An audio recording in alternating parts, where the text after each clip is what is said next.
Allons-nous vivre une guerre de l'eau ? La question se pose de plus en plus sérieusement en raison de l'augmentation préoccupante du stress hydrique aux 4 coins du monde, et la France n'est pas épargnée. 33 jours se sont écoulés sans véritable pluie en France, c'est un record historique. Un quart des habitants de cette petite ville de l'Arizona est à sec. Après la publication du 6e rapport du GIEC, rappelant qu'il est encore temps d'agir, mais que l'eau, notamment, est déjà un problème majeur. Le compteur ne cesse d'augmenter, on serait maintenant 25 000 personnes. C'est le moment d'y aller, sinon ça sera trop tard, vous comprenez ? Des milliers de personnes avaient alors convergé à travers champs pour s'opposer à ces constructions titanesques. L'objet du conflit, les méga-bassines. Plus d'une trentaine de pays sont menacés à terme par l'épuisement de leurs ressources, ce que les spécialistes appellent le stress hydrique. Dans une dizaine de villages du Doubs, des camions de ramassage de lait réquisitionnés pour alimenter les habitants en eau potable, comme ici à Val-Oreille. En 2002, l'ancien secrétaire des Nations Unies, Kofi Annan, déclarait « La concurrence féroce que se livrent les pays pour les ressources en eau fait craindre que cet enjeu renferme les germes de conflits violents. » 22 ans plus tard, cette inquiétude est plus présente que jamais, car l'eau potable est de moins en moins disponible et la situation ne va cesser de se dégrader au fur et à mesure que le réchauffement climatique s'intensifie. Sans attendre un futur proche, de fortes tensions sociales se font déjà ressentir dans de nombreux pays à cause des difficultés d'accès à l'eau. Chiffre inquiétant, la moitié de la population mondiale est désormais exposée à la rareté de cette ressource vitale. Alors dans l'émission du jour, nous allons faire le point sur la crise de l'eau au niveau mondial et au niveau français pour essayer de comprendre ce qui va changer exactement, mais nous allons également aborder les différentes solutions qui existent car cette situation est loin d'être une fatalité. Pour en discuter, je reçois le chercheur Simon Porcher qui se pose la question dans un livre au titre évocateur « Allons-nous vers la fin de l'eau ?»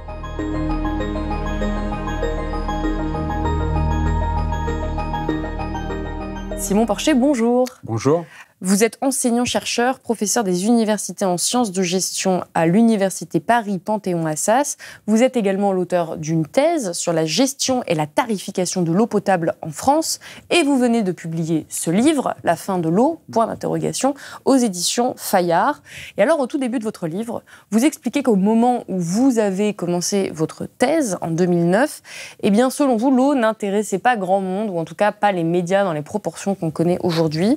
Mais aujourd'hui, vous dites qu'il est urgent de faire un état des lieux aussi clair que possible des questions relatives à l'eau potable afin que chacun, citoyen, élu et dirigeant, s'empare du sujet. Donc c'est un livre qui s'adresse aux citoyens, aux élus et aux dirigeants. Vous écrivez, je cite, que nous nous dirigeons manifestement vers une période difficile quant à l'utilisation de l'eau, alors même qu'une partie de l'humanité n'a pas accès de manière constante et dans de bonnes conditions à cette ressource. Pour vous, il est impératif de placer l'eau au sommet de l'agenda politique.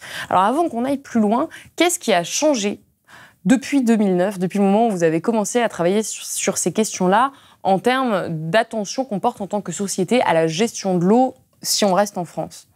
En France, ce qui a beaucoup changé, c'est que ces 7 dernières années, on a eu des sécheresses régulières. On a eu notamment les sécheresses de 2021, 2022, 2023. Mais déjà en 2016, en 2017, on a eu des périodes de sécheresse. Et puis au niveau mondial aussi, ça influence sur les médias français et sur l'agenda politique français. On a eu des sécheresses, on a eu les feux de forêt en Australie. Donc on a eu des événements climatiques rares, des inondations qui nous poussent aujourd'hui à plus nous intéresser à la gestion de l'eau. Mais c'est vrai qu'en 2009, quand j'ai commencé ma thèse, la gestion de l'eau intéressait moins en France parce qu'on est un pays plutôt humide, justement. On a de l'eau en abondance. Et quand on n'a pas d'eau, on a su l'acheminer, on a su bien la traiter pour donner accès à la population. Alors ces dernières années, on en parle quand même de plus en plus. C'est un sujet qui fait régulièrement la une des médias. Il y a déjà plusieurs experts, notamment des hydrologues sur les plateaux de télévision, qui ont publié des livres et qui expliquent ces problèmes de sécheresse. On ne les connaît pas forcément en détail, mais on en a déjà parlé, en tout cas ici à Blast. Je renvoie aux travaux de ma collègue Paloma Moritz, qui a déjà fait 2 émissions sur le sujet, une avec Charlène Descolonges, une avec Emma Aziza, où justement on parle déjà de cette gestion de l'eau et surtout des phénomènes qui entraînent cette raréfaction de cette ressource. Pourquoi décider de publier ce livre aujourd'hui en 2024 ? Qu'est-ce qu'il apporte au débat public ? Alors, il apporte une perspective qui est nouvelle, c'est que moi, je suis professeur de gestion et donc j'ai travaillé sur la gestion de l'eau et sur sa gouvernance. Et donc, dans ce livre, je m'intéresse essentiellement aux mécanismes économiques qui vont nous permettre de faire face aux pénuries d'eau et notamment du point de vue du citoyen, mais aussi au changement de modèle économique qu'on doit apporter à différents secteurs, à l'agriculture, à l'industrie, mais aussi aux opérateurs de l'eau potable qui nous distribuent de l'eau potable, à nous en tant que citoyens. Et puis j'arrive aussi avec des propositions sur la gouvernance mondiale de l'eau et la gouvernance des différents usages de l'eau, qu'ils soient agricoles, industriels ou pour l'eau potable, ou même pour laisser de l'eau à la nature, évidemment. Donc je l'ai dit en introduction, c'est aussi une émission où on va parler de solutions, ou en tout cas de propositions de solutions pour essayer de faire face à ce problème majeur qui est en train d'être posé à l'humanité, qui est en train d'être posé aussi à la France. Et c'est pas seulement une émission où on va vous casser le moral en vous expliquant qu'il n'y a plus d'eau, mais il faut quand même commencer par là, en revenant un petit peu sur les bases. Vous vous rappelez en début de livre que l'eau douce sous sa forme utilisable et disponible ne représente que 0,5% de l'eau sur Terre.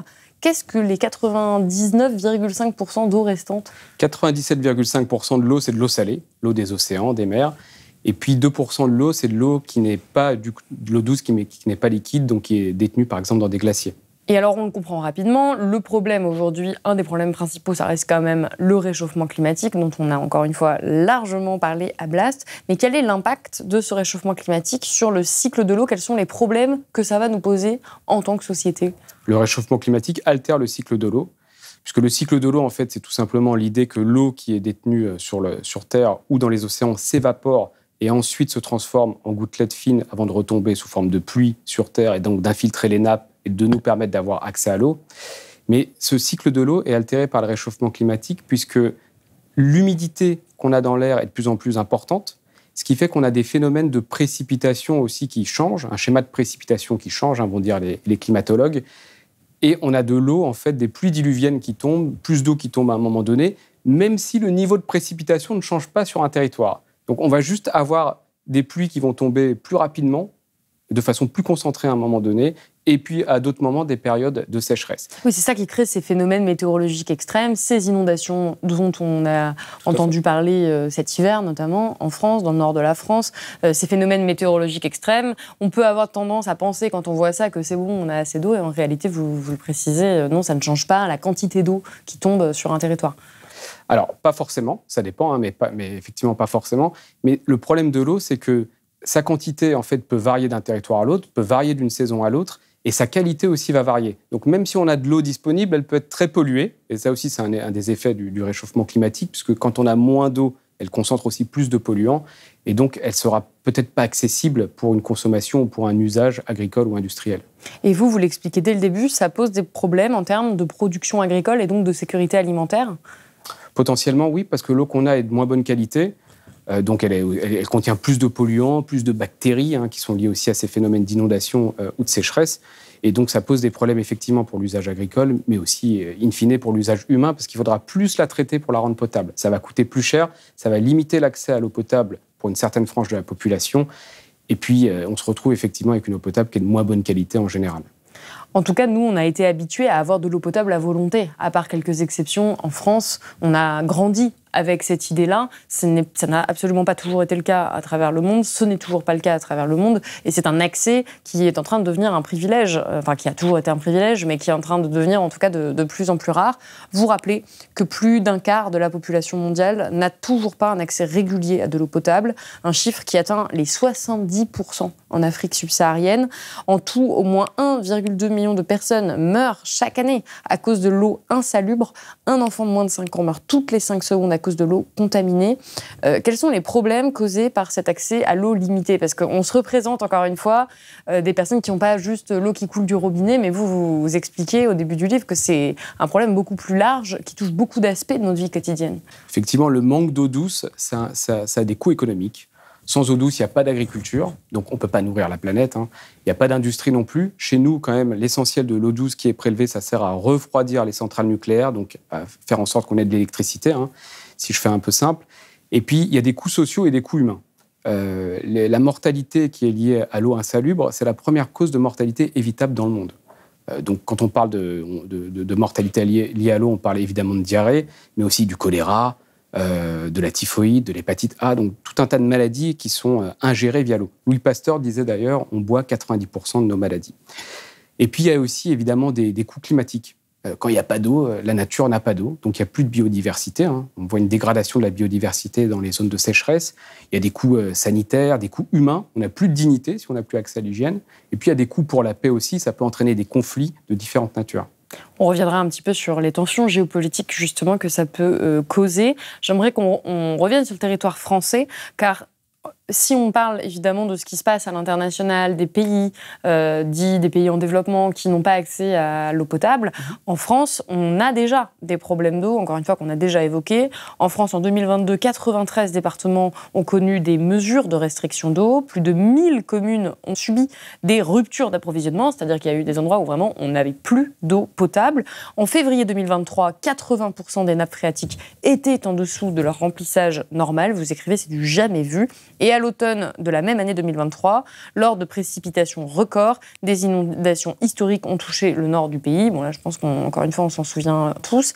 Les nappes se sont alors rechargées, mais certaines plus vite que d'autres, renforçant les inégalités territoriales en matière de ressources hydriques. C'est avec ces phénomènes météorologiques qu'il faudra de plus en plus composer dans le futur. La gestion de l'eau devient difficile, c'est ce que vous écrivez. Évidemment, la question qu'on se pose, alors vous n'êtes pas devin, mais c'est quand même à quoi va ressembler notre futur en France, à quel point on est menacé sur notre territoire par ces pénuries d'eau qui vont, et ces phénomènes météorologiques extrêmes, mais ici on va plus parler des pénuries d'eau, qui vont devenir de plus en plus intenses à mesure que les années vont passer. Alors, tout dépend de là où on se situe en France, mais c'est difficile de faire des prévisions, et les prévisions météo sont encore plus difficiles parce que rien n'est plus incertain que la météo. Mais si on regarde sur le long terme, le bassin méditerranéen, qui est déjà une zone sèche et qui est en train de se transformer quasiment pour certaines parties en zone désertique, va être de plus en plus frappé par des périodes de sécheresse qui seront de plus en plus longues.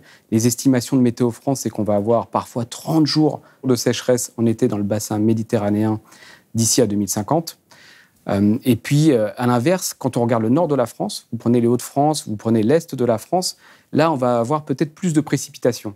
Donc, c'est ça aussi qui rend la gestion de l'eau difficile, c'est que selon un territoire, selon le territoire où on est, selon la saison dans laquelle on est, on ne va pas avoir la même quantité d'eau et on va devoir adapter les systèmes de façon différente selon les territoires. Donc, pour ça, il va falloir mettre en place des organisations, une gestion de l'eau qui, justement, va nous permettre toutes et tous de quand même continuer à accéder à de l'eau potable. Vous dites que l'un des dangers des pénuries d'eau, c'est d'accentuer les inégalités. Pourquoi ? Tout simplement parce que les premiers à souffrir du manque d'eau sont les plus démunis. La pénurie d'eau, ça va se traduire par une augmentation du prix de l'eau. C'est ce qu'on voit aux États-Unis dans les zones sèches. On a un prix de l'eau qui a doublé dans certaines villes. Et donc, en France, c'est un peu pareil. Si on a moins d'eau, elle devient plus rare, le prix va augmenter. Ou si on a une eau qui est de moins bonne qualité, il faut plus la traiter, donc son prix va augmenter. Donc, on va se retrouver avec une augmentation du prix. Et l'augmentation du prix, ça va frapper essentiellement les familles nombreuses, les plus pauvres. Quand on parle d'augmentation du prix, on parle de quelle dimension potentiellement ? C'est quoi ? C'est des prix qui doublent, qui triplent ? Alors là, les estimations qu'on a, c'est que les prix vont augmenter de 50% d'ici à 2030. C'est juste, d'ailleurs, les prix ne suivent que l'augmentation de l'inflation, en réalité. Mais si on prend maintenant, si on ajoute un phénomène de rareté, des investissements nécessaires sur les réseaux pour diminuer les fuites, pour adapter les réseaux aussi aux inondations, aux pluies diluviennes, là, on va avoir une explosion des prix, on peut avoir un doublement des prix. C'est ce qu'on voit aux États-Unis dans les années 2010, avec des conséquences qui sont catastrophiques, parce que ça fait que beaucoup de personnes n'ont plus vraiment accès à l'eau dans des bonnes conditions, peuvent remettre en question leur hygiène ou leur dignité humaine pour économiser l'eau, et avec des conséquences aussi sociales, parce que si vous ne pouvez pas payer vos factures d'eau, aux États-Unis en tout cas, on peut vous retirer, par exemple, la garde des enfants. En France, c'est un petit peu différent, où on vous garantit l'accès à l'eau, même si vous ne payez pas votre facture, mais ce droit pourrait être remis en cause en période de sécheresse, on n'en sait rien. En tout cas, ce que vous montrez rapidement dans le livre, une fois qu'on a établi un peu ce constat de tension autour des questions d'eau, c'est que ça crée des tensions sociales. Et en France, encore une fois, on a déjà connu ça. On ne parle même pas de quelque chose qui va se dérouler dans le futur, même si on sait que ça va s'intensifier. Il y avait évidemment eu cet épisode de tensions extrêmes, d'ailleurs de tensions politiques aussi, autour des méga-bassines. On en avait beaucoup parlé à Blast, on avait produit des documentaires. Vous revenez là-dessus, vous expliquez que, donc on va revenir rapidement sur ce que sont les méga-bassines, essentiellement utilisées pour l'irrigation. Leur principe est simple, il suffit de créer des réservoirs d'eau remplis en hiver, en dérivant des cours d'eau ou en pompant dans les rivières et les nappes. L'eau stockée en hiver est utilisée en été, ce qui permet d'éviter de prélever de l'eau dans le milieu en période estivale, tout en maintenant la production agricole. Leur taille s'étend en moyenne sur 8 hectares, ce qui correspond à 10 terrains de football. C'est pour ça qu'on parle de méga-bassines. On le voit sur les images, c'est vraiment des très très grandes surfaces d'eau. Et, vous le précisez, une telle pratique est soumise à autorisation et peut être subventionnée par de l'argent public. Alors, quand on lit la définition, bon, évidemment, on peut avoir tendance à se dire « mais très bonne idée, pourquoi ne pas faire ça ?» Pourquoi est-ce que ça a créé pourquoi ça a cristallisé autant de mécontentement, cette question des méga-bassines ? Parce que l'eau est très politique. Et donc, les méga-bassines, c'est typiquement un conflit politique autour de l'eau. Moi, quand j'ai commencé ma thèse il y a 15 ans, le gros conflit politique autour de l'eau, c'était la privatisation de la gestion de l'eau potable. Et aujourd'hui, je pense qu'on a un glissement vers un conflit qui s'accentue autour de la consommation d'eau en général. Donc, on va avoir ceux qui consomment beaucoup d'eau et qui ne veulent pas changer leurs habitudes en termes de consommation, l'agriculture extensive, les méga-usines aussi, la méga-industrie, les riches qui surconsommeraient de l'eau, les golfs, les piscines, etc. Et puis d'un autre côté, ceux qui vous disent non, il faut s'adapter au changement climatique et il faut moins consommer d'eau. Donc on est vraiment dans ce type de conflit politique où là on a des méga-bassines qui sont une maladaptation. C'est très bien, ça permet aux agriculteurs de continuer à faire de l'irrigation, mais on voit bien que c'est certains agriculteurs, hein, d'ailleurs. Certains agriculteurs, très exactement, mais on voit bien que c'est une solution de court terme parce qu'on joue sur l'offre à la marge, mais on ne demande pas aux agriculteurs de diminuer leur demande d'eau, et notamment dans les périodes estivales où il y a le moins d'eau. Ou même de changer aussi de modèle agricole, de changer de culture, de réellement transformer leur modèle pour que ce soit soutenable sur le long terme. Et en fait, c'est pas ce qu'on fait. On leur dit juste, on vous garde de l'eau et vous pouvez continuer à faire la même chose qu'avant. Exactement. Ça, c'est une maladaptation parce qu'on envoie le message aux agriculteurs qui peuvent continuer à avoir la même demande d'eau, alors qu'effectivement, aujourd'hui, on doit diminuer la demande d'eau pour tout le monde. Je voulais revenir sur cet épisode des méga-bassines, pas trop en détail non plus, parce qu'encore une fois, il y a du contenu disponible là-dessus, mais parce que c'est vraiment ce qui nous montre le niveau de violence qui peut émerger de ce type de conflit politique qui va naître de la gestion ou de la non-gestion, justement, de ces pénuries d'eau. Et là, on l'a vu à l'échelle française, sur un petit territoire. On a vu le degré de violence politique auquel on est arrivé, avec un ministre de l'Intérieur, notamment, qui a parlé d'éco-terroristes. C'est allé très, très loin. Il y a des militants qui ont été arrêtés. Il y a eu des personnes très gravement blessées. Donc, ça va créer des tensions politiques. Et c'est le titre, un petit peu, de cette vidéo. C'est « Est-ce qu'on se dirige vers une guerre de l'eau ?» Parce que si ça arrive dans les Deux-Sèvres, en France, et qu'on arrive déjà à ce degré de violence, qu'est-ce qui va se passer à travers le monde quand ça va concerner des pays entiers, quand il va y avoir des millions de personnes qui vont être menacées dans leur accès à de l'eau potable? Et alors, vous consacrez tout un chapitre à cette question de la potentielle guerre de l'eau.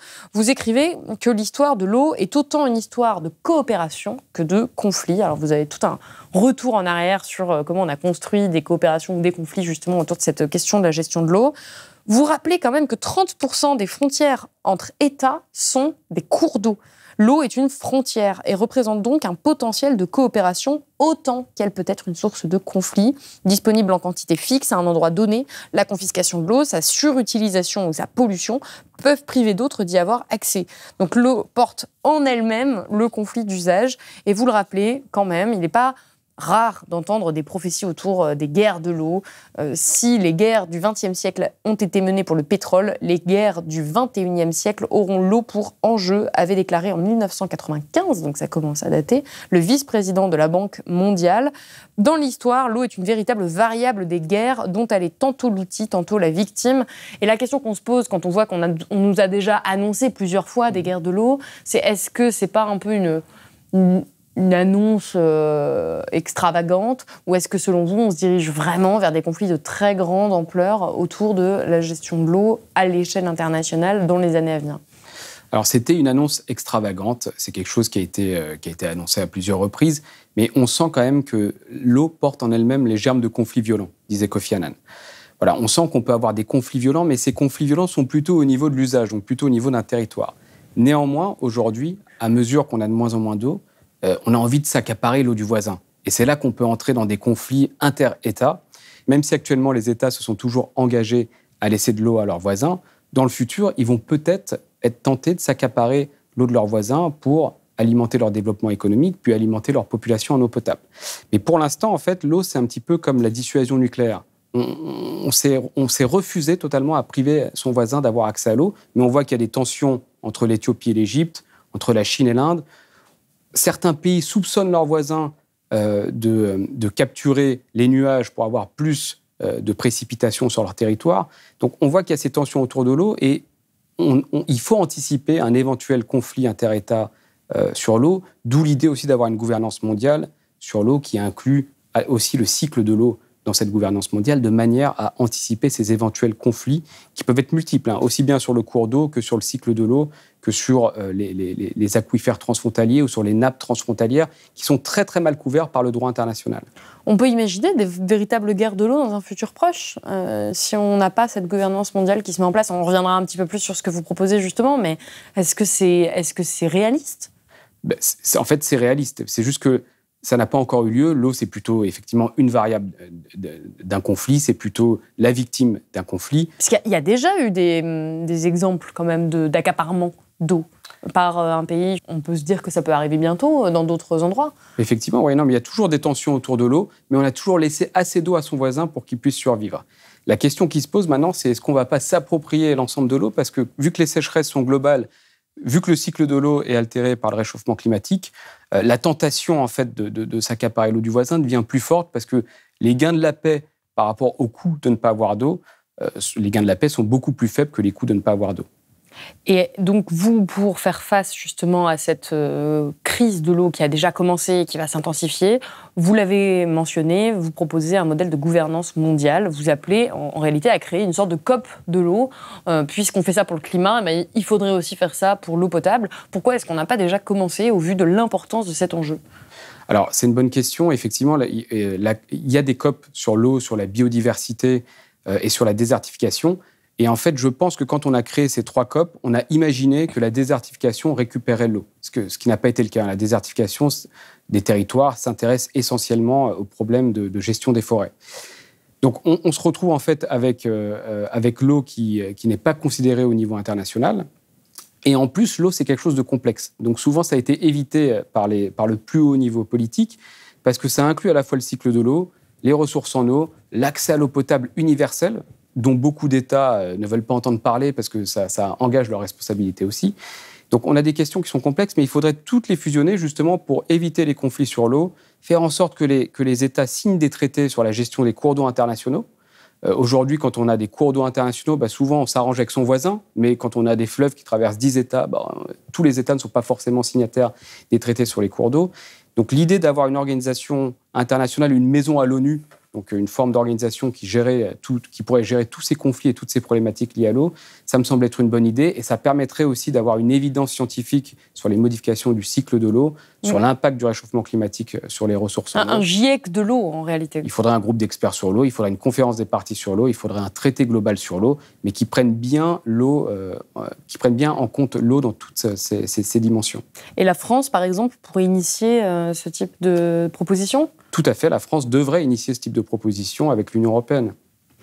Et alors, si on se penche un petit peu plus sur les solutions, puisque c'est aussi la promesse de cette émission, c'est d'aller sur le plan économique et philosophique, parce qu'il y a également des considérations très philosophiques. Je vais reciter une partie de votre livre. Vous dites « Nous devons à Garrett Hardin, éminent écologiste américain, l'expression « tragédie des communs », plus tard formalisée par Elinor Ostrom.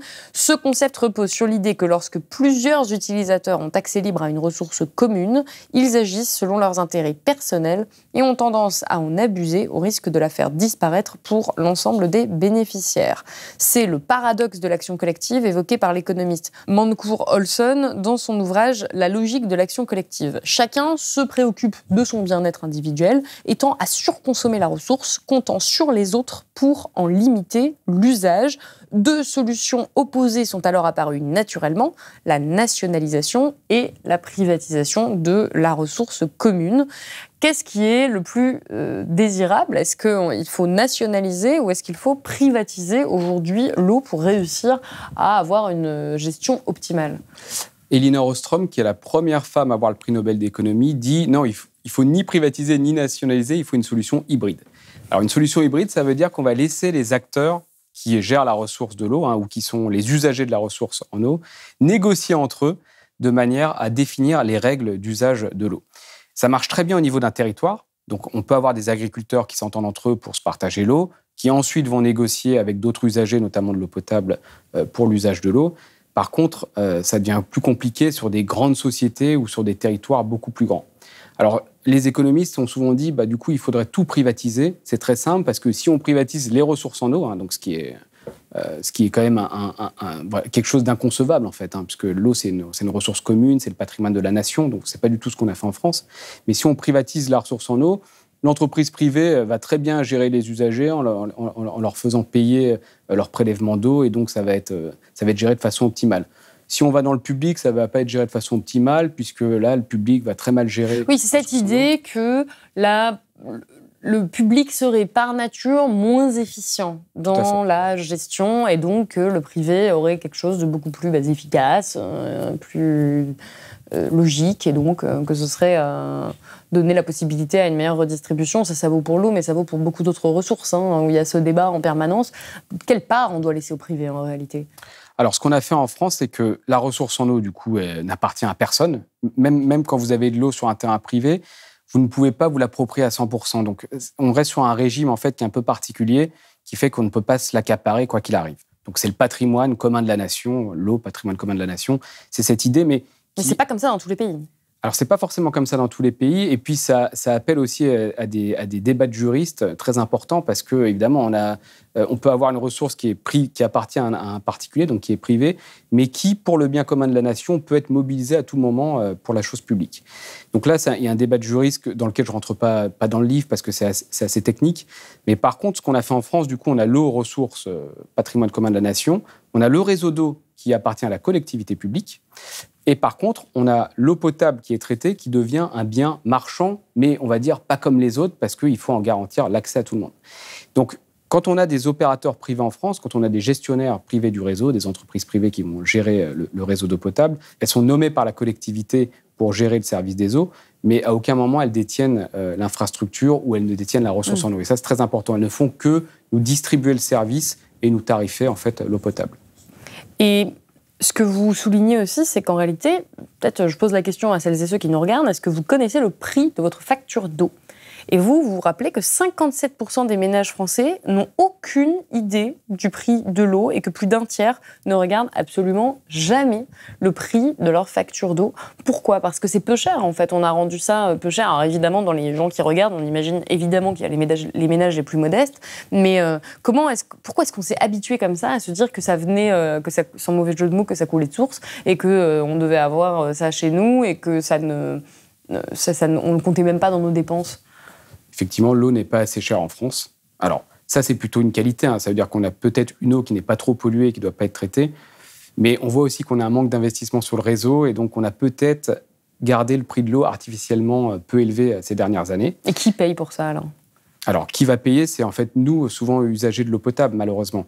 Et c'est là où aussi on a un problème, c'est comme on consomme l'eau potable, en fait, in fine, on risque de payer sur les investissements du réseau.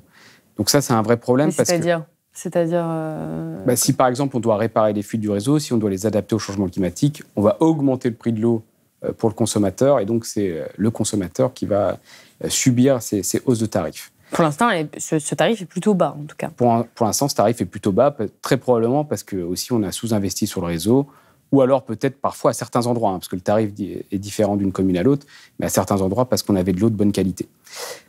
Et puis aussi, beaucoup de ménages ne reçoivent pas du tout de facture d'eau. Et ça, c'est très important de le dire. Quand vous habitez dans un immeuble collectif, en zone urbaine par exemple, bien souvent, vous ne recevez pas de facture d'eau puisque vous payez l'eau dans vos charges. Donc, vous n'avez aucune idée de votre consommation d'eau. Ce qui est très paradoxal à l'ère du numérique parce qu'on sait combien de pas on marche, on sait combien de calories on dépense, on sait combien d'heures on dort, mais on n'a aucune idée du nombre de litres d'eau qu'on a consommé dans une journée. Là, tout à l'heure, vous avez parlé d'augmentation du prix de l'eau. Évidemment que ça va faire hurler quand on dit ça, surtout si, là, je pense évidemment à toutes les personnes qui sont touchées de plein fouet par l'inflation, qui ont du mal à boucler leur fin de mois. Si on augmente en plus le prix d'une ressource vitale, ça va être très compliqué. Et pourtant, vous vous rappelez dans le livre que ça a été un des moyens relativement efficaces de faire baisser la consommation d'eau, puisqu'on l'a dit, il y a ce paradoxe que quand c'est pas cher et que tout le monde y a accès, eh bien, même si on vous dit il faut baisser la consommation de l'eau, en réalité, les individus ont tendance à ne pas le faire à échelle donc individuelle. Vous prenez l'exemple du Danemark, qui a augmenté le prix de l'eau de plus de 50% entre 1994 et 2003 pour tout le monde. Tout le monde, pareil. Ces hausses ont quand même été assorties de campagnes où on expliquait comment baisser sa consommation, comment limiter sa consommation. Et ça a été efficace puisque sur cette période, la consommation globale de l'eau a baissé de 20%. Est-ce que ça, c'est vraiment applicable dans un pays comme le nôtre aujourd'hui où il y a des inégalités qui sont quand même très, très importantes? Et est-ce que ceux qui, de toute façon, ont les moyens de se payer de l'eau en grande quantité ne vont pas continuer à le faire? Alors, il faut être très subtil, effectivement, quand on veut augmenter le prix de l'eau, il faut l'augmenter de façon progressive. Donc, il faut l'augmenter, en fait, il faut que le prix de l'eau augmente avec la consommation du ménage. Plus un ménage consomme, plus il doit payer cher. Ça, je pense que c'est la bonne solution. Mais pour bien appliquer ce tarif progressif, il faut évidemment être en mesure de compter l'eau qui est consommée par un ménage. Et on ne peut pas? Alors, on ne peut pas forcément, pas toujours en fait, parce que tout le monde n'a pas de compteur. Mais dès qu'on a un compteur, il faut la compter et effectivement avoir une tarification progressive qui soit adaptée aussi selon la taille du ménage. Parce que le problème de la tarification progressive, c'est qu'évidemment, quand vous êtes une famille nombreuse pauvre, vous allez payer plus cher qu'un célibataire riche. Donc, il faudra donner une cible de consommation par personne. Une consommation normale par personne, c'est à peu près 50 mètres cubes par an. Et au-delà de ces 50 mètres cubes, avoir un tarif là qui est très progressif, de manière à inciter à économiser l'eau. Est-ce qu'on aurait des pays où ça a été fait, où ça fonctionnait? Alors c'est fait en Californie, par exemple, c'est fait dans de nombreux pays, c'est fait dans quelques villes en France aussi. Mais tout l'enjeu, c'est qu'il faut investir dans les compteurs avant, de manière à bien compter l'eau. Et le problème aussi, c'est qu'il faut venir avec une forme de tarification sociale ou des aides pour aider les ménages les plus pauvres à payer leurs factures d'eau. Parce qu'on ne sait pas toujours le nombre de personnes qu'il y a dans un ménage en France. Ça, c'est le problème de la mise en place de cette tarification progressive. Et donc, on va donner un chèque eau, par exemple, une espèce de subvention aux ménages les plus pauvres, de manière à ce qu'ils ne supportent pas des coûts supplémentaires liés à cette augmentation de tarifs progressifs. Une des autres manières de mieux gérer cette eau qui va, on le rappelle, mais vraiment va manquer. Donc on va être obligé de s'organiser collectivement à l'échelle d'un pays, et là en l'occurrence à l'échelle de la France, pour que tout le monde puisse avoir des moyens de subvenir à ses besoins vitaux. Vous parlez du principe pollueur-payeur, qui, vous le dites, a été transformé en pollueur-payé. Qu'est-ce que vous entendez par là? Alors, le problème, effectivement, de l'eau potable, c'est que la plupart des redevances sur l'eau, d'une manière générale, qui servent ensuite à financer des investissements dans le traitement de l'eau potable, par exemple, sont payées par les usagers domestiques, c'est-à-dire par nous qui utilisons l'eau du robinet, alors que l'eau, la source, est plutôt polluée par les industriels et les agricoles, qui s'acquittent d'une part minoritaire en fait, des redevances sur l'eau. En fait, c'est pas nous, avec notre consommation au quotidien, quand on prend nos douches, qui polluons le plus l'eau. C'est vraiment les industriels dans des parts beaucoup plus importantes. Ça, on ne s'en rend pas forcément compte. On ne s'en rend pas forcément compte, mais effectivement, c'est plutôt les agriculteurs et les industriels qui polluent la source d'eau. Nous aussi, on pollue, parce qu'on utilise des cosmétiques, on utilise différents produits, mais ça n'a rien à voir avec la pollution qui est causée par l'agriculture et l'industrie. Et donc, souvent, on parle de pollueurs payés parce qu'en fait, l'agriculture et l'industrie, eux, sont en plus subventionnés parfois pour leurs activités et polluent l'eau et donc devraient aussi supporter une grande partie du coût de dépollution. Et qu'est-ce que vous préconiseriez en France, là, si vous arriviez demain au gouvernement et que vous vouliez leur donner des conseils pour réformer la manière dont on gère l'eau? Par quel bout vous y prendriez? Je pense qu'il y a une première chose qui est importante, c'est de changer le modèle économique des opérateurs de l'eau potable. Que ce soit des entreprises publiques ou privées, il faut maintenant que les opérateurs ne soient pas seulement payés par le volume d'eau qu'ils nous vendent, mais aussi par les économies d'eau qu'ils peuvent nous faire faire. Donc on peut équiper les ménages avec des mousseurs, par exemple, pour qu'ils consomment moins d'eau. On peut les sensibiliser, on peut tirer moins d'eau dans les nappes, on peut réparer les fuites. Tout ça, ce sont des solutions qui doivent être mises en place par les opérateurs et il faut trouver un nouveau modèle économique de la gestion de l'eau qui puisse rémunérer les opérateurs sur les économies d'eau qu'ils font et qu'ils nous font faire. Et puis, autre chose qui est importante, c'est qu'il faut désiloter les politiques de l'eau.